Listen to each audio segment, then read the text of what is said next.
ये कहानी नहीं बल्कि जापान की एक सच्ची घटना है। जापान का एक आदमी अपने लकड़ी के मकान को नया बनाने के लिए तोड़ रहा था।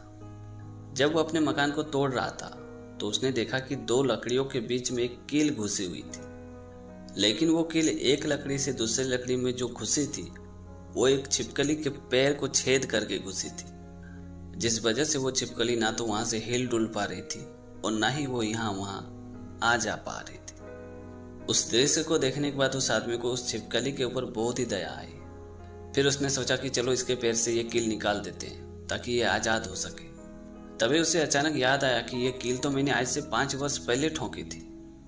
तो भला ये छिपकली बिना हिले डुले 5 वर्ष तक जिंदा कैसे रही?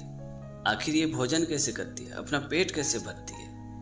और ये घटना उस आदमी के लिए बहुत ही असंभव और चौंका देने वाली बात थी। उसे कुछ समझ में नहीं आ रहा था कि आखिर ये छिपकली अपनी जगह से 1 इंच भी नहीं हिली। तो फिर भला ये अभी तक जीवित कैसे है? ये अपना पेट कैसे भरती है? वो आदमी देखना चाहता था कि पिछले 5 साल से ये छिपकली क्या करती है और अपने भोजन की जरूरतों को कैसे पूरा करती है। और इसी वजह से उस आदमी ने अपने घर के सारे काम को रोक दिया और एक जगह छुप छुप के उस छिपकली को देखने लगा। तभी उसने देखा कि थोड़ी देर बाद वहां एक दूसरी छिपकली अपने मुंह में भोजन दबा के आई और उस फंसी हुई छिपकली को खिलाने लगी। उस दृश्य को देख के वो आदमी पूरी तरह से हिल गया। उस फंसी हुई छिपकली को जिंदा रखने के लिए वो दूसरी छिपकली पिछले 5 साल से उसको भोजन करा रही थी। फिर वो आदमी मनी मन सोचने लगा कि कितनी अजीब बात है, एक छोटी सी जीव तो ये कर सकती है, पर हम मनुष्य जैसे प्राणी जिसे बुद्धि में सर्वश्रेष्ठ होने का आशीर्वाद मिला हुआ है, क्या वो ये कर सकता है? और यही सब बातें सोचते सोचते वो आदमी मुस्कुराता हुआ उस छिपकली के पास गया और बड़े प्यार से उस कील को निकाल के उस छिपकली को 5 वर्ष बाद आजाद कर दिया।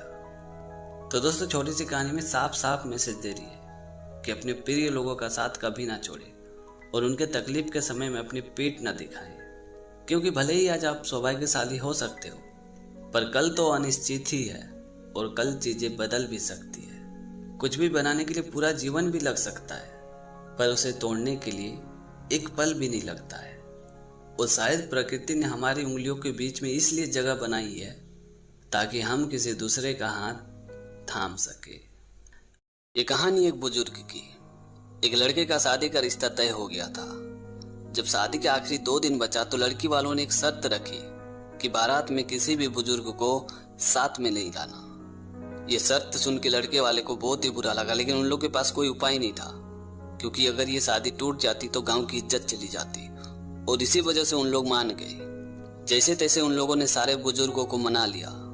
लेकिन जिस दिन बारात निकल रही थी उस दिन लड़के का दादाजी जिद पे अड़ गया कि मुझे बारात जाना है तो जाना है, ये शादी मुझे देखनी है तो देखनी है, ये मेरे पोते की शादी है, अगर मैं ये शादी ना देख पाऊं तो मैं अपनी जान दे दूंगा। उस बुजुर्ग के जिद के आगे सभी को झुकना पड़ा। तो सभी ने कहा कि ठीक है आप चलिए, लेकिन आप गाड़ी में छिपे हुए रहोगे। जब पूरी तरह से शादी हो जाएगी तो आप सिर्फ आशीर्वाद देने के लिए निकलोगे। ये बात सुनते दादाजी राजी हो गया, बोला ठीक है मैं गाड़ी में छुप के ही जाऊंगा। फिर सभी ने उस दादाजी को गाड़ी में छुपा के बारात लेके गए। जब बारात पहुंची तो लड़की के पिताजी ने बारातियों से कहा कि मेरी एक और शर्त है, अगर आप लोग मेरी दूसरी शर्त मान लोगे तो ही ये शादी हो सकती है। तो बारातियों ने बड़े हैरान होकर पूछा कि बताइए आखिर आपकी शर्त क्या है? तो लड़की के पिताजी ने कहा कि हमारे पड़ोस में जो नदी बह रही है उसमें अगर पानी के जगह दूध की धारा बहाई जाए तो ही ये शादी हो सकती है। ये बात सुनते सारे बारातियों के होश उड़ गए। सभी सोचने लगे कि ये कैसे संभव हो सकता है, इतना दूध भला कोई कैसे ला सकता है। और ये सोच के बारातियों का मन दुखी हो गया। वो अपनी बारात को वापस ले जाने के लिए तैयार हो गए। तभी बैलगाड़ी में छुपे दादाजी ने बारातियों से पूछा कि क्या हुआ, बारात वापस क्यों ले जा रहे हो? तो सभी ने कहा कि दादाजी लड़की वालों का शर्त है कि उनके नदी में पानी की जगह दूध की धारा बहाई जाए तो ही ये शादी हो सकती है। ये बात सुनते दादाजी जोर जोर से हंसने लगे और बोले कि बस इतनी सी बात है, पहले लड़की वालों से कहो कि उस नदी में जो पानी की धारा बह रही है उस पानी को पूरी तरह से साफ करें, उसके बाद ही हम लोग उसमें दूध की धारा बहाएंगे। ये बात सुनते सारे बाराती खुशी से झूम उठे। वो सोच रहे थे कि ये आइडिया हमारे दिमाग में पहले क्यों नहीं आया। और सभी लड़की वालों के पास वापस गए और बोले कि ठीक है हम लोग आपकी नदी में दूध की धारा बहाएंगे, लेकिन पहले आप लोग उस नदी से पानी तो साफ करो, उसके बाद ही हम लोग उसमें दूध की धारा बहाएंगे। जैसे ही ये बात लड़की के पिताजी ने सुनी, उसने झट से कहा कि जरूर आप लोग बारात में किसी बुजुर्ग को साथ में लाए हो। फिर लड़की के पिताजी ने मुस्कुराते हुए कहा कि ये शादी जरूर होगी और बड़े बुजुर्गों के आशीर्वाद के साथ होगी। तो बारातियों ने बड़े हैरान होकर लड़की के पिताजी से पूछा कि आपने ऐसी शर्त क्यों रखी थी।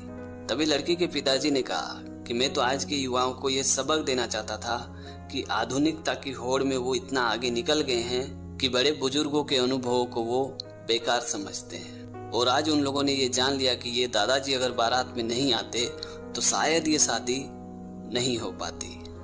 तो दोस्तों, छोटी सी कहानी में ये सिखाती है कि बुजुर्गों की इज्जत करें, उन्हें बेकार मत समझें, क्योंकि आपको भी पता है कि जीवन का अनुभव लेने के लिए बुजुर्गों का साया ही काफी है। ये कहानी एक मंत्री जी की। एक राजा ने अपने महल में हवन का आयोजन रखा था। उस हवन को संपन्न करने के लिए एक अष्टावक्र नाम का एक पंडित जी आए। अष्टावक्र देखने में टेढ़े मेढ़े थे, थोड़े कुब्जे भी थे। जब राजा ने उस पंडित जी को देखा तो राजा जोर से ठहाका लगा के हंसने लगे और कहने लगे कि ये पंडित तो टेढ़े मेढ़े कुब्जे भी है, भला ये क्या हवन करेंगे। और ये बोल के राजा ने उस पंडित जी की खूब बेइज्जती की और वहां से जाने के लिए कह दिया।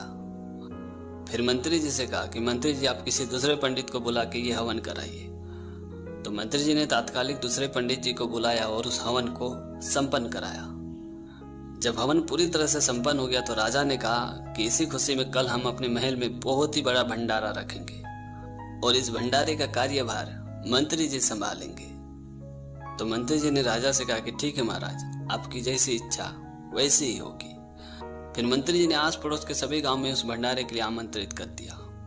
और अगले दिन जब भंडारे का समय हो गया, खाने का वक्त हो गया, तो राजा जब भंडारे में पहुंचे तो राजा ने देखा कि कोई भी पकवान नहीं पके थे। सभी लोग आ चुके थे और खाने का इंतजार कर रहे थे, पर वहां कोई पकवान ही नहीं पका था। तो राजा ने गुस्सा करते हुए मंत्री जी से कहा कि मंत्री जी, भंडारे का वक्त हो गया, सभी लोग इंतजार कर रहे हैं, फिर भी अभी तक कोई भी पकवान क्यों नहीं पका है। तभी मंत्री जी ने राजा से कहा कि क्या बताएं महाराज, हम लोग जिस नदी से पानी लाने वाले थे वो नदी टेढ़ा मेढ़ा था, जिस वजह से उस नदी का पानी भी टेढ़ा मेढ़ा था। अब आप ही बताइए कि भला टेढ़ा मेढ़ा पानी से कैसे हम लोग पकवान पका सकते हैं। ये बात सुनते राजा जोश जोश से हंसने लगे और मंत्री जी से बोले कि मैंने आपसे बड़ा बेवकूफ इस दुनिया में कहीं नहीं देखा है। भला पानी भी कभी टेढ़ा मेढ़ा हो सकता है?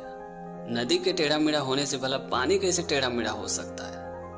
तभी मंत्री जी ने राजा से कहा कि किसी पंडित के शरीर टेढ़ा मेढ़ा होने से अगर उसकी आत्मा, ज्ञान और चरित्र टेढ़ा मेढ़ा हो सकता है, तो नदी के टेढ़ा मेढ़ा होने से उसका पानी टेढ़ा मेढ़ा क्यों नहीं हो सकता है। ये बात सुनते राजा की आंखें शर्म से नीचे झुक गई, क्योंकि उन्हें पूरी तरह से समझ में आ चुका था कि आखिर मंत्री जी उनसे कहना क्या चाहते हैं। और साथ ही राजा को मन ही मन ये अफसोस हो रहा था कि उन्हें उस टेढ़े मेढ़े पंडित का अपमान नहीं करना चाहिए था। तो दोस्तों, छोटी सी कहानी में यह सिखाती है कि किसी भी इंसान की महानता उसके चरित्र और ज्ञान पर निर्भर करती है, उसके शरीर और रंग रूप पे नहीं।